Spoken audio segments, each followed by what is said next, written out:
the grounds at the mosque, with some members of the group entering inside the mosque to attack those present there. Within a few minutes, দূর, খালি ঝামেলা ঝগড়াঝাটি ছাড়া যেন news চ্যানেলগুলো আর যেন খবরই পায় না। অসহ্য লাগে সব সময় চিৎকার মারামারির কথা শুনতে। ঠিক করেছিস বন্ধ করে। সর্বত্র শুধু অশান্তি, ধর্ম ধর্ম করে খালি ব্যবসা হচ্ছে আর লুটপাট হচ্ছে।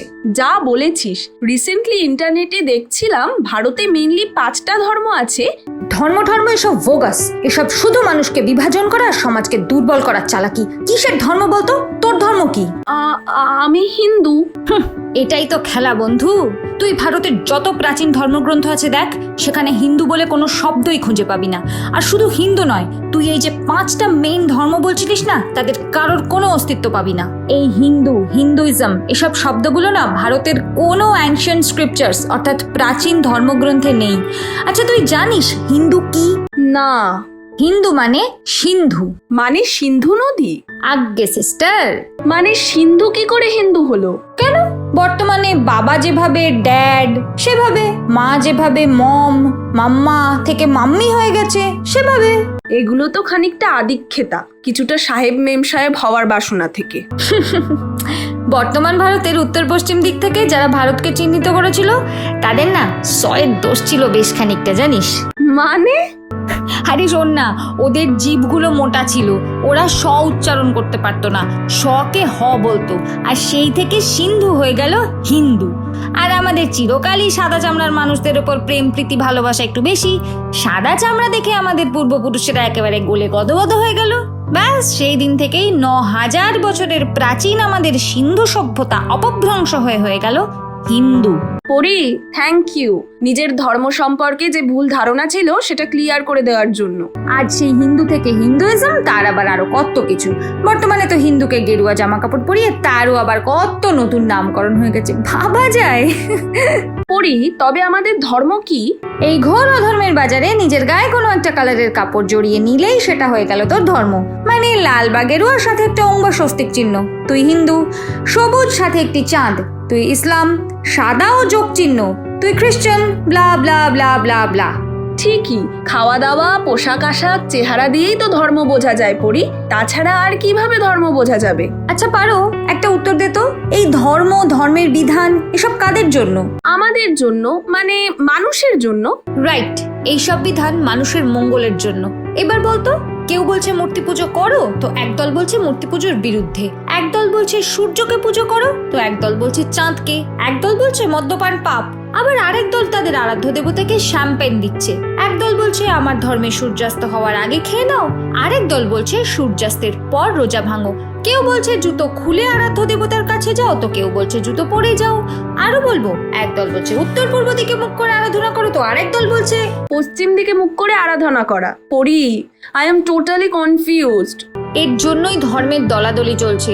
সব ধর্মের আহ্বায়করা নিজের ধর্মের নমনীয় ভাব, সরলতা ও অন্য ধর্মের দুর্বলতা দেখিয়ে মানুষকে ফসলানোর চেষ্টা চালিয়ে যাচ্ছে। আর এই নিয়ে যত লড়াই। কেউ বলছে আমার হিন্দু রাষ্ট্র চাই, তো কেউ বলছে দেখাচ্ছি মজা করে দেখ হিন্দু রাষ্ট্র। এক্স্যাক্টলি, এত ভয়ঙ্কর রকম খেয়েই হচ্ছে, এর পরিণতি শুধু ডিস্ট্রাকশন ছাড়া আর কিচ্ছু নয়।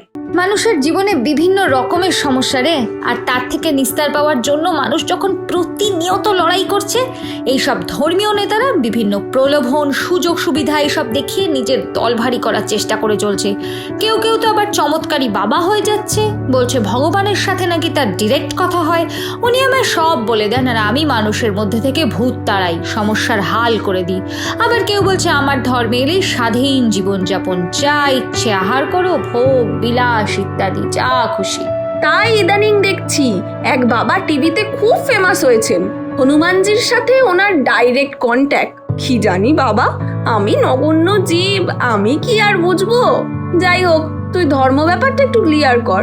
কেন, তুই কয়েকদিন আগে একটা ইউটিউব আপডেট দেখিসনি? কোন এক প্রভোক লীলা স্বামী বিবেকানন্দকে নিয়ে হেয়ালি ও বিদ্রুপ করছিল।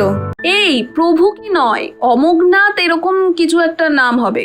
না, ও তো লোক খেপানোর কাজ করছিল, তাই প্রভোক নামটাই ঠিক আছে। আর প্রভোক মানেটাও তার জন্যই উস্কানো। হ্যাঁ, উনি যা বলেছেন তার কাউন্টার করার জন্য বাংলার প্রতিটা ঘরে ঘরে, বাংলার প্রতিটা মুখের উত্তর প্রস্তুত আছে।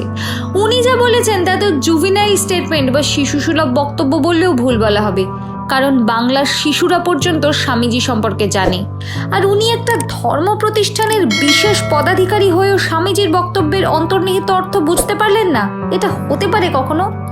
আসলে উনি একটা কন্ট্রোভার্সি তৈরি করে নিজের হয়ে একটা ক্যাম্পেনিং করলেন, সিম্পল। আই সেকেন্ড ইউ পড়ি। তাই এসব মানুষদের সম্পর্কে বেশি আলোচনা না করে তুই বল আমার ধর্ম কি। তুই ইকোসিস্টেম বা বাস্তুতন্ত্র যদি দেখিস, দেখবি সৃষ্টিকর্তা শ্রেণীগুলোকে তৈরি করেছেনই এমনভাবে যে প্রত্যেক শ্রেণী তার নিচের শ্রেণীকে ডমিনেট করছে বা আহার করে সার্ভাইভ করছে। এই দেখ, এটা হচ্ছে ইকোসিস্টেমের পিরামিড। এটাই ডারউইন বলেছেন যে সার্ভাইভাল ফর দ্য ফিটেস্ট, যে বেশি শক্তিশালী সে সার্ভাইভ করবে। আর সব জীবজন্তু কিন্তু এটাই মেনে চলে, দেখ, অর্থাৎ নিচের তলার শ্রেণীকে ডমিনেট করে সার্ভাইভ করে, আর এটাই ওদের ধর্ম। এবার ডারউইনের মতামতকে বেস করে আমাদের সমাজটাও চলছে। তুই একটু ভালো করে চারপাশটা ফলো করলেই বুঝতে পারবি যে যার যেমন সামর্থ্য সে তার মতো করে তার নিচের শ্রেণীকে শোষণ করছে, আর পুরো সোশিও ইকোনমিক সিস্টেমটাই এইভাবে চলছে। ঠিক তাই, আমাদের সোসাইটিতে যে একটু অর্থবান বা পাওয়ারফুল সে তার নিচের তলাকে সাপ্রেস করে আরো এগিয়ে যেতে চাইছে। তাহলে কি তুই বলতে চাইছিস সেটা ধর্ম?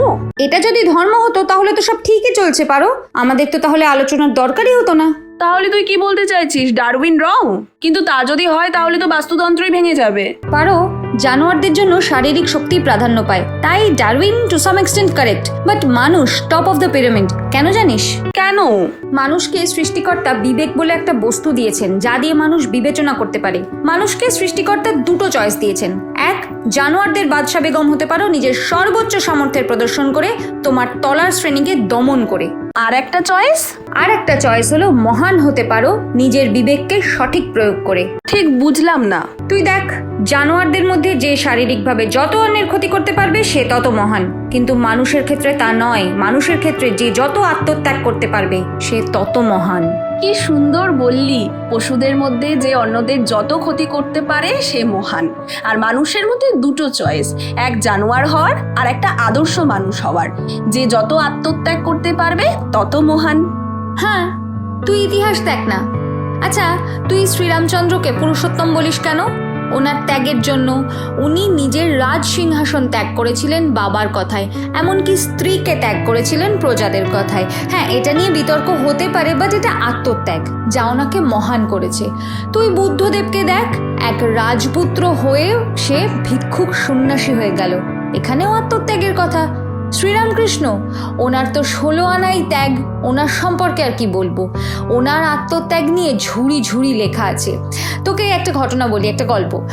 একদিন মা শারদা দুপুরে খাওয়ার পর ঠাকুরকে একটু জোয়ান মৌরি দিয়েছেন খেতে, আর কিছুটা জোয়ান একটা কাগজে মুড়ে দিয়ে বলেছেন এটা সাথে রাখতে, যখন মনে হবে তখন খেতে। এবার ঠাকুরের হাতে যেই কাগজ মোড়া জোয়ান মৌরিটা দিয়েছেন, সেই মুহূর্তে ঠাকুর বাহ্য জ্ঞানশূন্য হয়ে গঙ্গার দিকে এগিয়ে গঙ্গায় প্রায় ঝাঁপ দেবে এমন সময় ওনার এক শিষ্য ওনাকে আটকে দেন। তারপর ঠাকুর স্বাভাবিক অবস্থায় যখন আসেন তখন উনি বলেন যে সাধুরা কখনো সঞ্চয় করে না, তো এই পান মশলা ওনার কাছে সঞ্চয় মনে হয়েছিল। ভাবতে পারিস একবার? অবিশ্বাস্য। তুই বিদ্যাসাগরকে দেখ, তারও আগে রাজা হরিশ্চন্দ্রকে দেখ, তুই জৈন তীর্থঙ্কর মহাবীরের জীবনী তো জানিসই। উনি নিজের পরনের বস্ত্র পর্যন্ত দান করে দিয়েছিলেন, আর সেই জন্যই জৈন ধর্মের ধর্মগুরুরা নির্বস্ত্র থাকেন। যার আত্মত্যাগ যত বেশি তার নাম ইতিহাসের পাতায় তত বড়ভাবে, তত স্বর্ণাক্ষরে লেখা থাকবে। আর যত দেশপ্রেমীর নাম তুই বলবি, সবার আত্মত্যাগ আজ ভারতের মাটিকে পবিত্র দেবভূমি করেছে। নেতাজি, গান্ধীজি, ক্ষুদিরাম বসু, ভগৎ সিং, এরা মহান কারণ এদের মহান আত্মত্যাগ। আর মানুষের ধর্ম বলে যদি কিছু থাকে না, তা শুধু ত্যাগ আর কিচ্ছু নয় রে, বাকি সমস্তটা বাকওয়াস। তুই জানিস, মন্দির, মসজিদ, গির্জা এসব যাওয়া, আরাধনা করা, ধর্মগ্রন্থ পড়া, এই সব কিছুর একটাই পারপাস, আর সেটা হলো টু মেক আওয়ারসেলভস সেলফলেস। আর আর সেটা যদি হয় তাহলে ইউ আর রিলিজিয়াস, আদারওয়াইজ ইকোসিস্টেমের তলায় থাকা জীবদের যা বলা হয় তাই। মানে জানোয়ার। তাহলে উপাসনা, প্রার্থনা, পুজো এসব কিছুর মূল সার হলো নিজেকে আত্মত্যাগ করা, এটাই বলছিস? গীতাকে 10 বার খুব দ্রুততার সাথে বল। গীতা গীতা গীতা গীতা গীতা গীতা গীতা গীতা গীতা গীতা। খেয়াল করলি তুই বলছিস ত্যাগী ত্যাগী ত্যাগী, অর্থাৎ আত্মত্যাগী ধর্ম, আর কিচ্ছু না। অসাম। আজ ধর্ম নিয়ে অনেক কথা হয়ে গেছে। তোমরা যদি এর থেকে কিছু উপকার বা কিছু তথ্য পেয়ে থাকো তাহলে বন্ধুরা আমাদের চ্যানেলটা সাবস্ক্রাইব করবেন ও ভিডিওটি লাইক ও শেয়ার করবেন। বাই, সবাই ভালো থাকবেন।